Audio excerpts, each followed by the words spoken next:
सगळ्या महाराष्ट्रातल्या मराठ्यांना विनंती करून सांगतो, आपण सगळ्या ताकदीनं याच्यात उतरल्याशिवाय पर्याय नाही. फक्त एक वाक्य सांगतो, मला आंदोलन शांततेत पाहिजे. कुणी जाळपोळ दगडफेक करायची नाही, नसता त्याने आमच्या सोबत यायचं नाही. यालाच जोडून दुसरा डाव होऊ शकतो.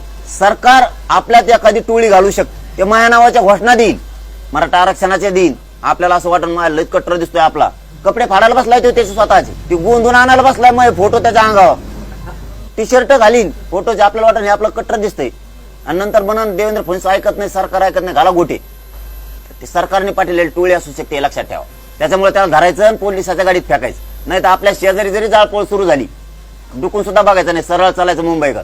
ते उद्योग बघ म्हणायचं तिकडे, ते कोणी देऊ, आपण त्याच्यात घुसायचं नाही. माझ्या संघ येणाऱ्या बांधवांनी एकाने सुद्धा जाळपोळ दगडफेक करायची नाही.